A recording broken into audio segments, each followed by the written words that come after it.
Right. Hi, everyone. Let me go ahead and share my screen with you. Okay, let's see. Slideshow. All right, maybe this will work. Okay, great. Hi, everyone. I'm so glad to be here and to be here with y'all today.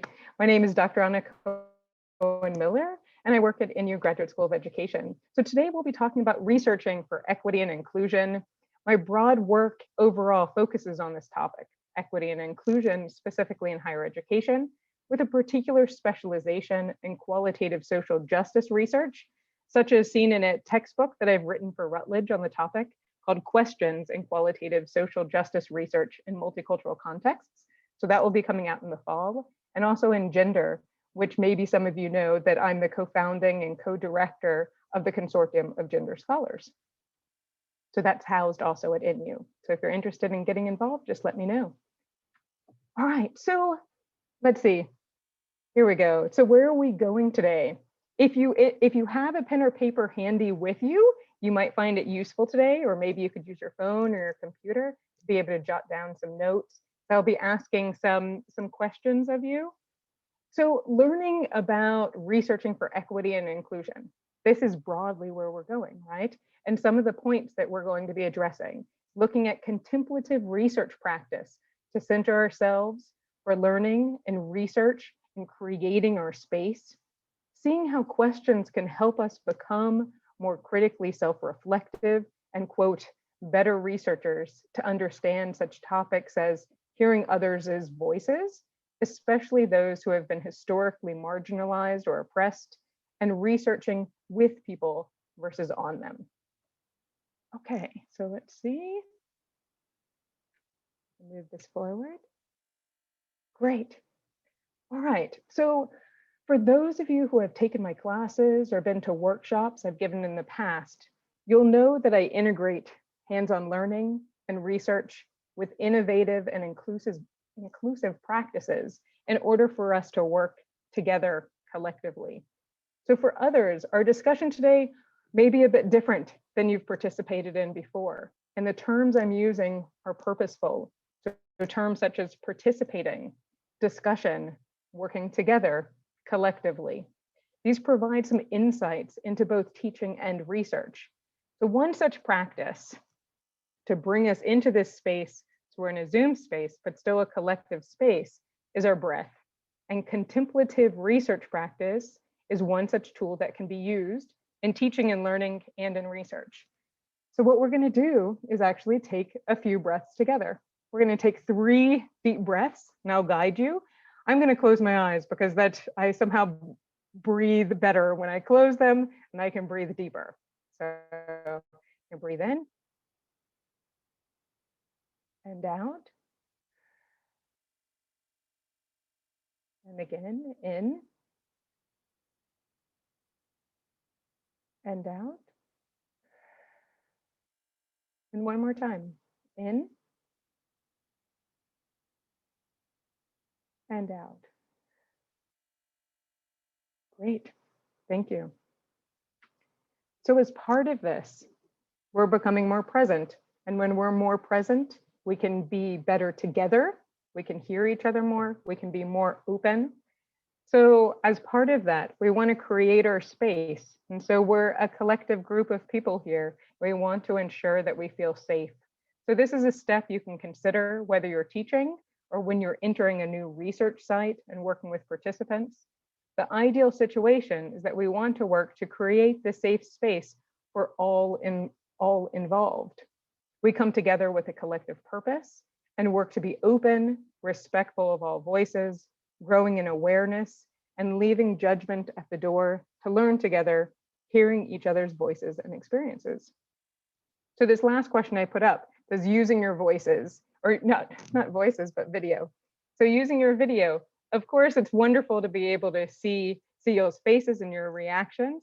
And at the same time, you know that sometimes the video might not work well with the internet connection or there's something else going on. So of course, if there's a need for you to turn it off, please do. Whichever way that you feel like you can be most engaged today is great.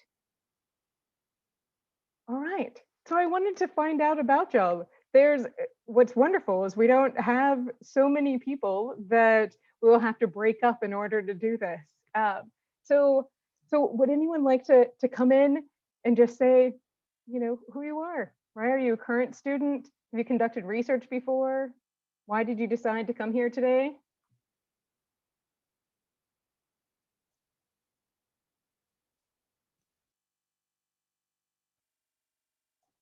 Or I can pick. Oh, Elmira, are you coming in? Hello, Anna. Hello, Aidana. Hi. Thank you very much for this webinar. I try to ask and provide my answer on today's webinar. I think it's well-prepared topic for future researchers, and we will take, of course, some advices, some issues in regards to this topic, and for example, from my personal experience and what I would like to get from this webinar, it's additional experience and additional knowledge. That is why I'm here today. Thank you. Thanks so much, Elmira.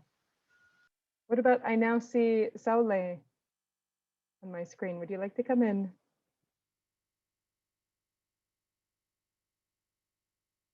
Some people may not be able to unmute. That's okay also.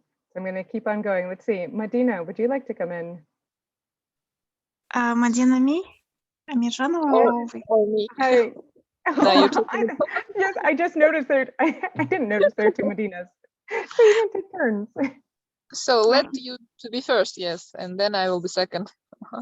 Okay, good. Madina, So, yeah, my name is Madina. I'm 29 years old. I am current student. I study in inclusive education. First year, I'm doing my master's degree. Why I'm here? So it is just we had this course, work with internship course. It was very interesting, and I thought that it can be also useful for me to do my research. When I will do research thesis, I will write research thesis next year. That's why I'm here. I have never conducted research before. If you mean here like real research, not a diploma project from a previous university, yeah. So this year, no, I am a freshman in this way. Okay, that's great, right? Get folks at the beginning or along the route. This applies to everyone. So glad to see you, Madina. Okay. So, hi everyone, and my name is Madina also. I'm not a current student, I'm 25 years old, and yes, I conducted research before, just because I had a master's degree in public policy. And why I decided to join today, mainly because one of the topics of my interest are inclusive society or education and all about these things. And also what I wanted to do is to continue to conduct some kind of research on inclusive society and make a change in education for those who do not see, for example, those who are blinded, mainly because I'm concerned about their program in the school for special schools, and that's why I'm here, just to refresh ideas on how to conduct research, and mainly because the topic is inclusive or inclusion. Yes, more about this. Maybe it will be also a plus for me again to join this sphere, because I graduated about 1 year ago, or even more, 1.5 years ago. So just to refresh my knowledge on research. That's great. Thanks, Madina. Glad that Thank you're you. here. Wonderful. Yes. Let's see, what about Tomaris? Would you like to come in and briefly introduce yourself? Pardon? What was the question? Sorry, Tomaris. I was just starting to go around the room some more, but some people may not be able to unmute, and no problem. All right, what about Peter? Would you like to come in? Your internet had come and gone. You're muted.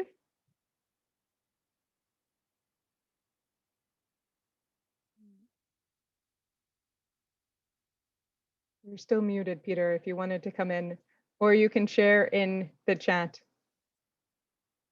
Okay, we'll come, let's, maybe, do you want to unmute?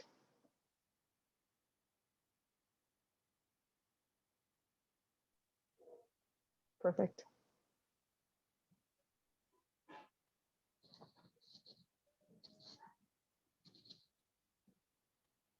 Hello, Peter. Hello. We can hear you now. Would you like to introduce yourself? Yes, my name is Peter Mangdo from Ghana. I am a high school teacher. I have interest in this program. Great. Wonderful. Maybe you know Seth in our PhD program. Been sharing about GSE. So thank you so much for being here. I know that the internet can come and go from times. So if you get kicked out, please just come back. Let's see, Natalia, would you like to come in? Yes, hello. I'm very glad to be here today. I'm current PhD student, second year PhD student at NUGC, and my focus is on equity in education. I'm addressing the urban-rural divide and also digital divide in Kazakhstan. And I did some research before. I come from the field of inclusive education, so I was doing research on that, and I'm happy to learn more, maybe another perspective on the issues of equity. Great. Thank you so much for being here, Natalia. Okay, so we're starting to get a few more people. So maybe we'll just go kind of quickly. Let's see, Einash, if you want to come in, and then maybe Camilla afterward. Hello, can you hear me? Yes, Einash. Oh, happy to see you, Professor. I'm not a current student, but actually I'm a graduate of Nazarbayev University Graduate School of Education. And yes, I have conducted research before and you were my supervisor. Yes. And the reason why I joined today it is because I think I kind of miss doing research and I just wanted to refresh my mind by listening to you. So thank you for organizing. Oh, great. Thanks for being here, Einash. Wonderful to have you here. Okay, let's see. Camilla, would you like to come in? Yeah, sure. Hi, everybody. Really nice to see everyone. I am an alumna of Nazarbayev University Graduate School of Education. I'm currently doing PhD in the area of inclusive education, so which is one of the reasons why I joined. Obviously, I'm very interested in the topic, and also I love Anna, and I love a new GSE, and pretty much this meeting is everything that I love, so I couldn't not to join. It's really nice to be here today. So great to have you, Camilla. Okay, let's see. What about, I think, let's see. We have another Medina K. Can't see the full name, actually. Hello, everyone. Sorry, can you hear me? Yes, yes, come on in. Yeah. Yes, thank you. My name is Madina Karsakpaeva, and I'm happy to be here today for, to join the webinar. And the reason why I'm here is that I did an MA program in inclusive education as an Erasmus Mundus alumni, and I myself have a disability. So the whole work I've been doing is basically related to inclusion and disability. That is why I'm here today. And I'm representing UNDP. Thank you. Oh, great. Oh, thank you so much for joining us. Well, this is wonderful. I'm so happy that we got a chance to go around. It's always nice to know who's in the room, and in these face-to-face, then you can do it in a much different way. So, but here we get to see everyone. All right. So now let's come into the idea of a tool for equity and inclusion in research. And this is thinking about critical self-reflection. So I ask, so what's the difference between self-reflection and critical self-reflection? And how does this fit within research? So what I thought we could do here is I've shared a link. Let's see if I can share it. I'll share it on the chat if you can get to it. I've shared that. And then if we can, I thought we could, Idana, would you mind putting people into breakout rooms for just 3 or 4 minutes? And for you to, sure. Thank you. Just to brainstorm with one another. What is this different? Self-reflection, you'll see different spots to add some responses, and then we can come back and share about it. So how many breakout rooms do we need? Maybe 3? Okay. Great.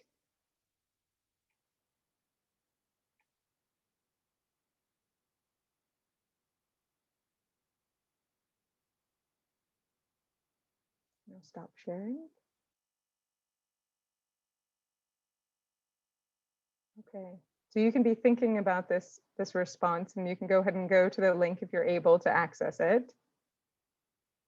This will take you to a Google Doc. Yay, I see one person has joined.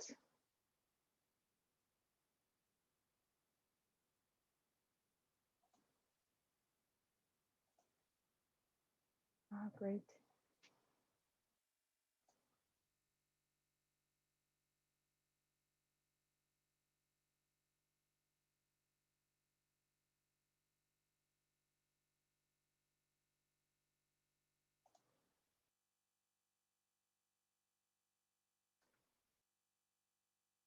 You should be able to click on joining a breakout room.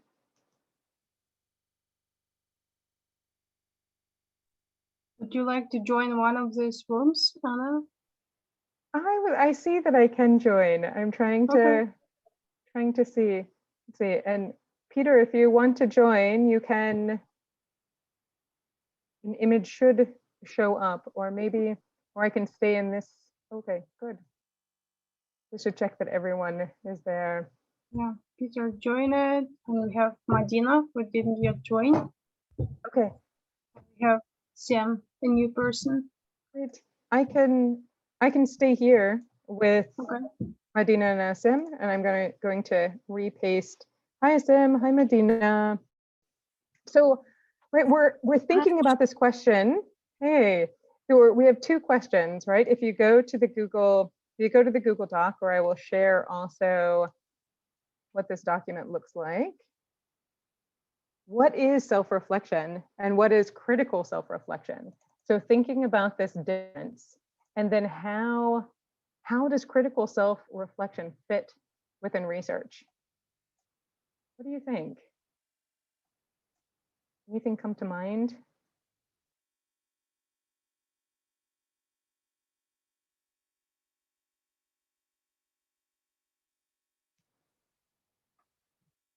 Medina, you mentioned, so you're here for UNDP, and so I'm guessing you've been a part of different research projects before?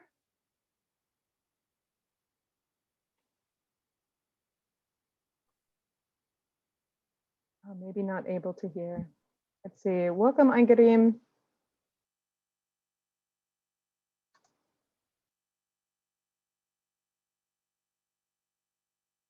Any thoughts on what's self-reflection? I say you can type just 1-word ideas. Let's see. See chat. Sim, you have Hi, a poor Anna, how are you? Hi, good. How are you? So happy to see you. Oh, so happy you joined. Yeah, I'm just wanted to say that self-reflection is always a thinking process.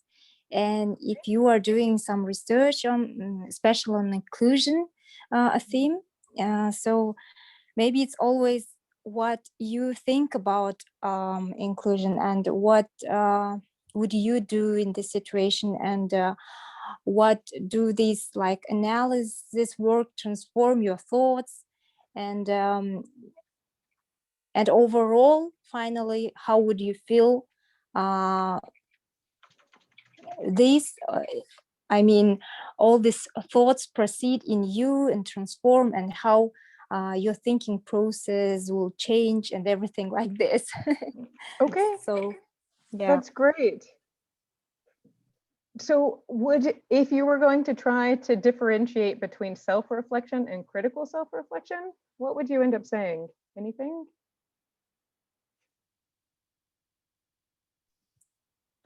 Well, if critical, it's always when you are thinking in the other position, maybe. So if you will talk about just self-reflection, maybe you will think about in your thoughts, your position, and when you like in the critical way, you will think like it's like metacognitive thinking, right? Yeah, you will think maybe how others will think, how others will do, and criticize yourself. Maybe I'm not right. Yeah, that's great, right? That's really great. It starts us off. I'm hoping, let's see, others actually haven't joined the document. It looks like we have Aidana is here, but this will be useful to get some of our discussion going. Oh, let's see. So the breakout rooms will end in a minute. I don't know if Aigerim or Alira, if you would like to, if you have any other thoughts, I'm happy to type them out. Or Medina, if you're able to come on in. Others are coming. Great. Well, in my opinion, maybe critical reflection is such as analysis of our emotions and feelings, states, abilities, behavior through the same time subject from the critical review.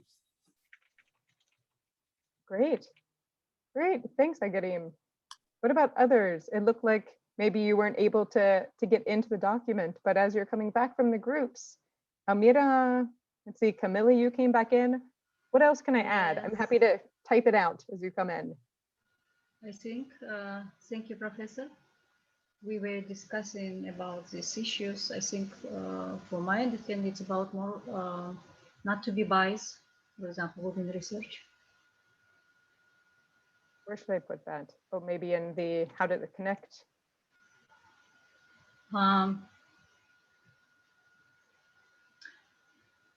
I think not to be biased, it means to be more critical, to be more argumentative when we provide some evidence within research. When we compare, for example, our outcomes that gain from research, from empirical research.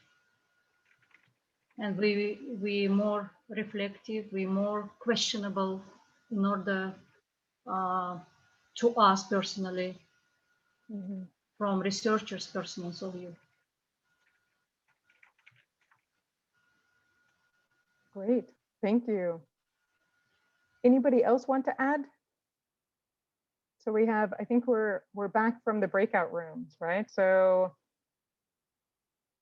we have, right, what is a critical self-reflection, thinking in another position, metacognitive, how others will think, do, and critique yourself, analysis of our emotions and feelings, states, behaviors, subject from a critical review.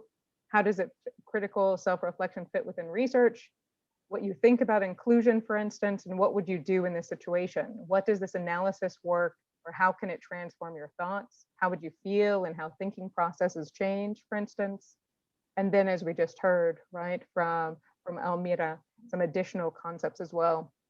Is there anything else that you would want to add, or in that your groups you talked about or that you're thinking about?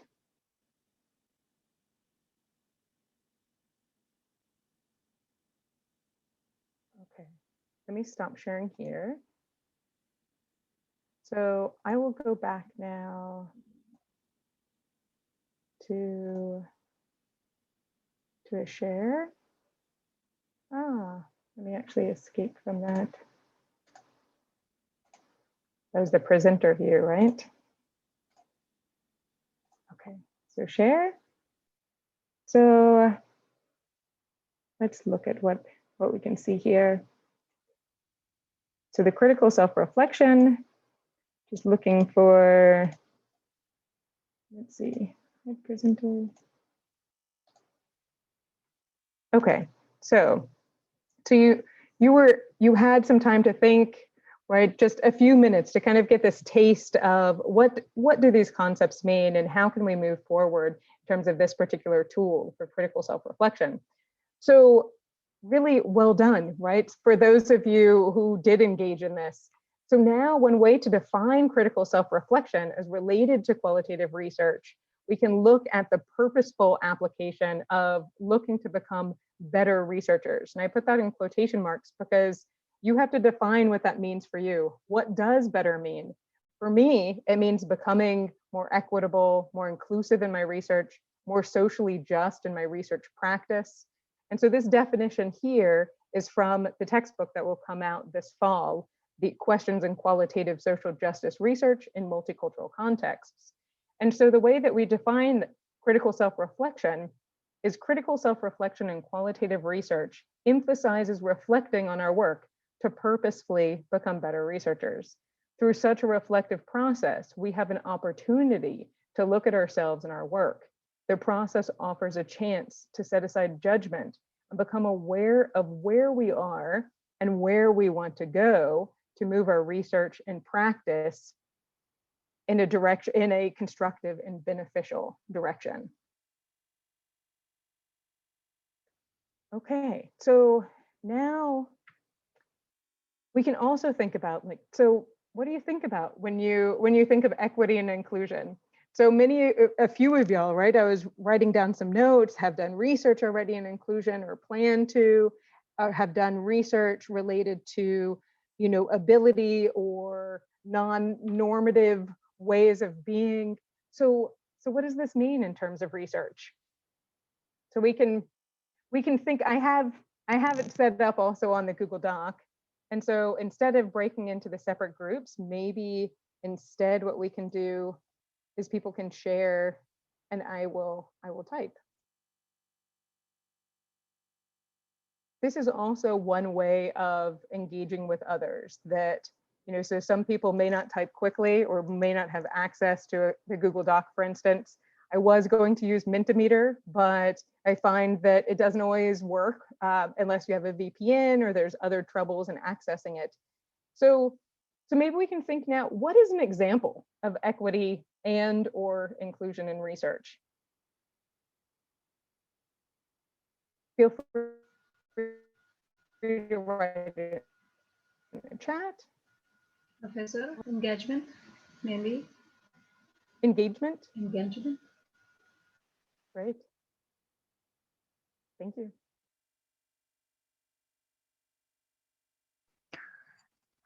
In my understanding, inclusion and equity in research, it is also listening to the voice of, how to say, marginalized people. Yeah. Mm-hmm. Great. Absolutely. Also, not following what the authority says. Here we have in research, for example, we rely on sometimes too much on some kind of researchers, what they think. And here, understanding and self-reflecting on our thoughts can help us to find where is the justice. Wonderful. So going back, right, to that critical self-reflection and continuing to ask those questions about what makes sense and where is the justice? Yeah. As you say, Medina. Anyone else want to add something? Make this a little bit bigger. Yeah, we could add something on diversity here, because I firstly thought that the question is like, what is the research about equity and inclusion? But I guess if you're asking what is researching in an equitable and inclusive way, that means we need to have data that represents different people. That means really like ensuring diversity of the data. For example, if we research student performance in Kazakhstan, we don't only count the performance of students in particular schools or mainstream schools, but we also go to special schools and to boarding schools and to ensure that the data reflects a very, very diverse sample. Great. Yes, and so Camilla, you're right. The question could be understood in different ways. So I added an additional way to understand it. Right. Thank you. Anything else you wanted to add to that also?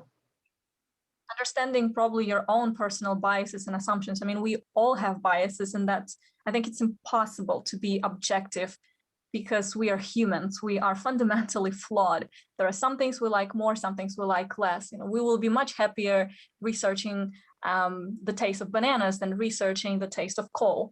It's natural things. So it might be the same with people. You know, we have certain preferences. So it's also disentangling these biases and assumptions that we have, and trying to, you know, for the practice of research to become as understanding or as accepting of everyone without trying to somehow implicitly shadow some people and some voices, really to ensure that you're avoiding the effect of your biases to your maximum possibility. Mm-hmm. That's great. Thank you, Camilla. Wonderful. So, right, and a key point here, right, that we can think about, and let me go ahead and I can stop this share. So there was a couple times, right, thinking about the bias. And so bias does exist, right, by the very nature that we are human. And what's wonderful, at least if you're doing qualitative research, is that you have an opportunity to identify what are those biases and what is your positionality, as we call, right? Like, so this is who I am. I am a woman. Other people recognize me as a woman. I am a mother. I'm a mother because I have children, and but not everyone can see that I'm a mother unless I'm with my children. So there's multiple other categories than we can think of in terms of recognizing who we are. And who we are doesn't have to be, it's not automatically a negative, right? Having a bias, having a preference doesn't have to mean that you're doing something wrong. Instead, concept is, some people talk about bracketing off maybe those biases, or at a minimum, right? Other people actually say, put it to the forefront and let your participants know, for instance, that I am a mother and I am a woman and I have this background and these other aspects as well. And so that means that when you write about your research also, that those who are reading it will also get a sense of, this is your position that you're coming from, and this is how you may be interpreting what other people are saying. Okay. So a couple definitions in case for those who are looking for an exact definition. We can think about equity referring to being provided with equal opportunity and support in all segments of society, including both support and also fairness and equal outcomes. So this then relates specifically, right, when we're looking at research and how is it that we are providing these opportunities to hear, as y'all said, others' voices. Inclusion then can be considered the practice or policy of including all, providing opportunity for those who otherwise would be marginalized. Again, terms that you've used already. And so I'm really grateful for this group of people that collectively you're coming up with these terms and we're seeing how they work together. So then, as you can see, asking questions helps us to critically self-reflect in our practice and our research. So now we can take this idea of critical self-reflection to move on to another question. We can, I would love for y'all to actually have a chance to talk with one another again in breakout rooms. So just for 4 minutes, we can do a breakout room to think about what's the difference of researching with participants versus on them. And I can put this in the chat also. Idana, would you mind, again, making the beautiful breakout rooms for us? Sure. Thank you. So you will be invited again into a breakout room. So researching with participants instead of on them.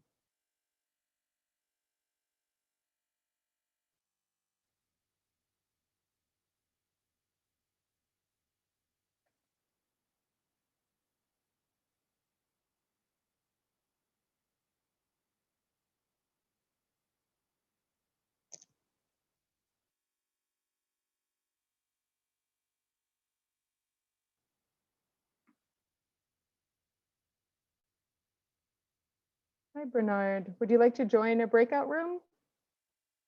Ah, there we go. Yeah, if you join at the breakout room. Thank you. So the recording right now, this is for just this space, is that right? Right. Okay.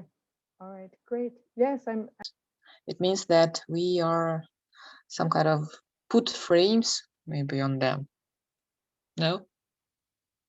That's great.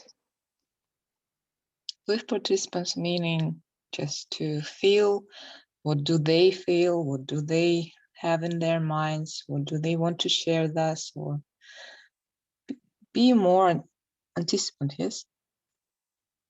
Could you say that last word again? Be more anticipant, or like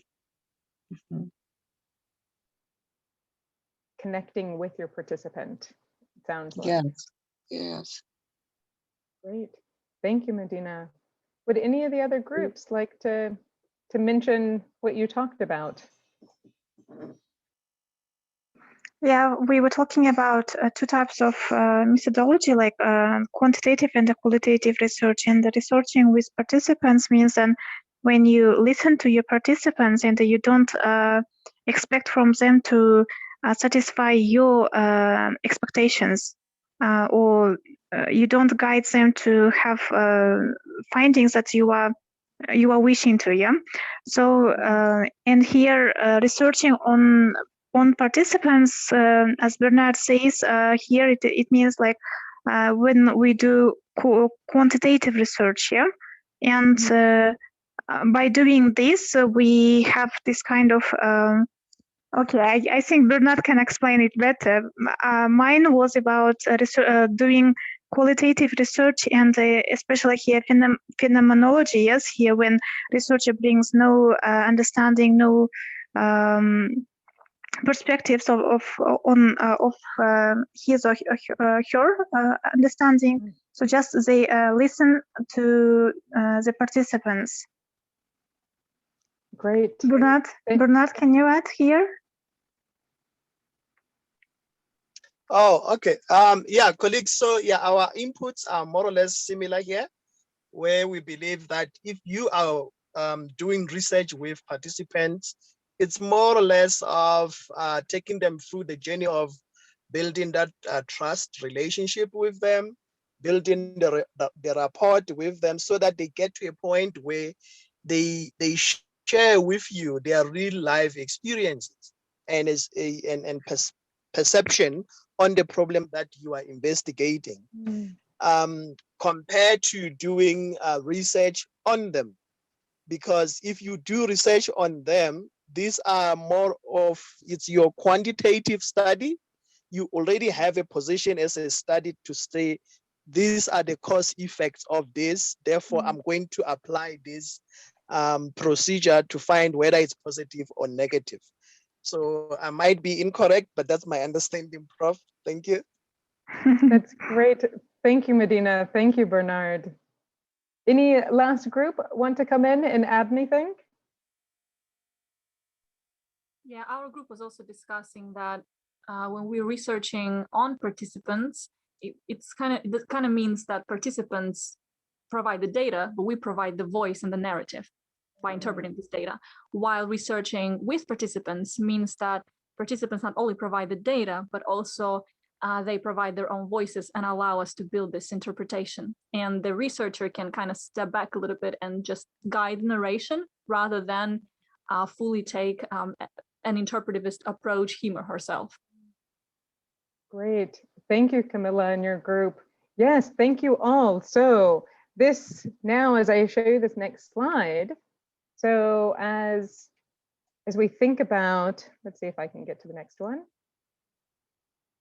So researching with, and you covered, I think, all of these key points. Researching with participants means that we recognize the value that each person or participant brings. It means that we do not assume we know best about participants' lives, experience, or words, right? They have their own voice. And so how do we best hear their voice? It means we ask them to clarify and explain in order to better have them inform us. They are the experts on their lives and experiences. And so in particular, when we're thinking about highlighting or facilitating the voices of those who have historically been marginalized or oppressed, or those who just haven't had a chance to speak, then in particular, we want to find ways to, as Bernard, you mentioned, right, about trust, and to consider our own power, our own privilege, and how we can reflect ways in which to build this relationship. So then finding solutions for equity and inclusion in research. So if your research, for instance, is primarily language-based, so maybe you're conducting interviews or focus groups, right? And you're speaking, and you're asking people, tell me about your life, or tell me about this experience, or something about challenges or perceptions. What do we do, for instance, if our participants don't speak our language natively, or if they don't express themselves in the same way we do? How can we include, for instance, young children who may have limited verbal capabilities? And so ultimately then, right, the question is, how can we include those from other marginalized or oppressed groups whose voices have historically been overlooked or ignored? What are some possible solutions? So let me see, before actually we continue on, how, in terms of timing, right, it's 3:45. How are y'all feeling in terms of, do you like the groups? Would you like to go back and chat in smaller groups and come back again? Or do you want to stay all together? How much time will it take us to finish? Because I have only 15 minutes. Sorry for that. We'll be done in the 15. I see Camilla says stay. Okay. It will, so we will wrap up all together then. All right. Okay. So yeah. So with these questions, let's just kind of keep these in mind as we move forward, and you can all have access to the PowerPoint. I'm happy to share some ways that we can go forward. For instance, we can consider the people we're working with. So let's think about ourselves and how we want to conduct good or even better research to support the voices of everyone. Who are we, and who do we want to work with? I'm coming about this in particular thinking about, for instance, conducting qualitative research studies, such as research where you might interview someone, conduct a focus group, observe a classroom, generally learn about others' experiences. So I've started a list for us here on what might be useful to consider when interacting and researching for others. For instance, to consider the other person's age and gender, and think about how your own age and gender may be similar or different, and how that might be useful or detrimental depending on the topic and context. So I mentioned before, being a mother and being a woman can, in some cases, that can allow me to be considered an insider. Here I'm talking to other mothers in academia, and perhaps they're more willing to speak with me. But in other cases, in that same talking with other mothers, they might actually think of me, well, I'm from a Western nation, right? Or I look like this, or I'm from some other kind of background, that it might actually make me an outsider, which may make it which can actually facilitate data collection or hinder it. So what other kind of categories can we add? And here I will take it off. Here we can add educational background, I guess, as well as like social status, social economical status, because it also affects the understanding of life. Also, educational background is essential when we are talking about, for example, teachers that teaches towards something, towards including special children with special educational needs. For example, in Kazakhstan, we have vocational education, we have higher education, who gain master's degree. So these people can differ in understanding of in their perspectives towards inclusion. Exactly. Social economic background is important in terms of again here, like including, let's say inclusion, yes, here, because people who who have better financial support, I think they have also better understanding. Yeah. Probably me. Probably I am biased here. Okay, sorry, I am biased here. Sorry. No, it's a different. They would have a different perspective, and it's a great point to bring up. And absolutely, the socioeconomic background is important to consider, and then how we match or not with our participants. What are some other categories that we can consider? Yes. Anna, may I ask Yes. working experience, totally, and working experience within a certain level of, for example, school landscape. School landscape. Yes. Okay. So meaning. The meaning is we have totally work experience and we have additional work experience within different levels of leaders position within school. Okay. It also, great. Yes, a key evidence when we conducting research, and we can see from different perspectives how people, how leaders, for example, see the problem within school education, school landscapes. Great. Thank you, Amira. What other categories? Just call them out, right? Religion, what other? maybe? Say it again. Religion. Religion. Great. Yep. And sometimes can be nationality. Nationality. Absolutely.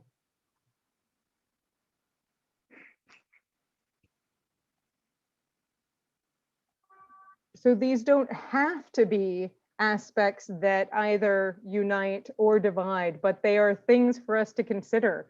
That if you're going out into the schools, into whichever area, to recognize even just simple things of, here I'm in this community and it happens to be high holidays for them, right? That they're not able to interact in that way. Or with gender, right? That in some communities, who's allowed to speak to whom? Anything else?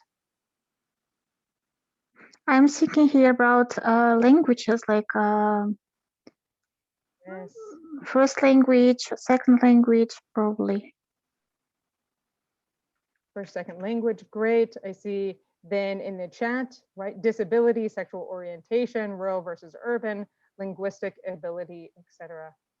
Great. This is great, right? So this is here coming together. So collectively, right? You're putting together these ideas, and which means that you don't have to know everything on your own. So there are textbooks, and those are wonderful, but also you can turn to one another in your collective experience and critical self-reflection. Okay, so let me go back and just present. And we're coming to the end now. I want to show you a couple or a few different examples here of some different ways that I've worked to find solutions for equity and inclusion in research. So in the first image on the left, there's a photo I took of my daughter, who was a toddler sitting on the floor of the classroom while my students worked in small groups. This type of experience of being a mother scholar was described in a recent article I wrote about the performance of motherhood in academia. So in this case, you can look at the ways in which participants or researchers can take photos. One terminology you can use, or one methodology, is called photo voice, where then again, the participants become researchers in of themselves, and they are describing their images that they've created about their experience. There's also, you can take photos. The next photo, this image shows two workers working on a solar panel. This was an image displayed at the Austin Expo. The study was conducted and they examined the ways in which gender was displayed through imagery. So again, this is a way to see various ways of understanding a topic that's not just language based. Then we can see in the middle image. So the image in the middle shows students drawing on a large piece of paper as part of a participatory research study using body mapping. In our presentation on the topic, for instance, we discussed the ways in which arts-based research, in particular body mapping, as shown here, can be used as a form of pedagogy to help elicit discussion of sensitive topics and encourage all to participate and to be heard. And then lastly, the image on the right shows a child sitting at a table with a humanoid robot. So this small robot that's kind of in a shape of a person. An adult sits next to the child conducting the study. Through the use of robots, our study showed that students interacted and learned and performed in enhanced ways, helping the students to voice their experiences. So the work actually with the humanoid robots so if you know any of the work of Sandy Gulova, she has looked in particular at ways of working with those who have various types of disabilities or different learning approaches, and the ways in which then innovative technologies that we're showing that it can help the students. So one's, children who had trouble looking at other people in the eye and in talking with others, how then after the interaction with the robot, that they were actually able to have that connection and to look people more in the eyes after a fairly short session. So then looking back and looking forward, so what have we learned together today? We've learned that the utility of contemplative research practice to center ourselves can help us to become more open, how knowing who we are can inform us in working with others in research and actually in teaching and learning. The significant difference between researching with people versus on them, recognizing factors and solutions that need highlighting to enhance equity and inclusion in our research practice, and then the importance of this continued critical self-reflection to improve our research approaches that are equitable and inclusive. So I want to thank you all in joining us on this journey today. Feel free to reach out, my contact below, to continue discussions of research in general, teaching and learning for equity and inclusion, in particular, some of my loves of qualitative research, arts-based research, gender diversity, social justice broadly, and continually reflect, right? I put this back out to you. How am I, right? You can ask yourself, how am I committing to working towards equity and inclusion in my current or future research? Okay, and then there's some references, and at the end, if you're interested, a couple extras. So the abstract for today, and then also one other contemplative practice that I find useful, and if you've taken my class that you've seen before. I will stop my share. Okay, thank you. I think, let's see, we have a couple minutes if anyone has any questions or wants to say anything. You're welcome. Thank you. I see it in the chat. Thanks for being here. Wonderful. It was a wonderful session, right? And what you all came together collectively to understand. You can see that, right, the answers are there and they're starting to come up, and then you can continually consider how is it that you're doing your work. And with all research studies, there's always something that we can do better the next time. And so that's where the critical self-reflection that we can look at. We can say, okay, well, this went well. Now, how can I do it better? How was it that I was as a person in this research study? How was it that I can better hear people's voices or better incorporate the voices of those who are traditionally not included, whether that's in qualitative or quantitative mixed method studies, we can still highlight these voices. Thank you.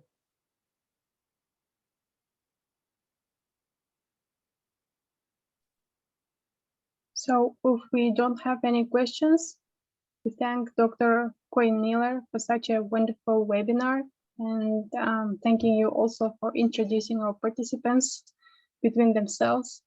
I hope we make some connections today. Thank you, Aidana. Thank you all for being here. Thank you, Professor.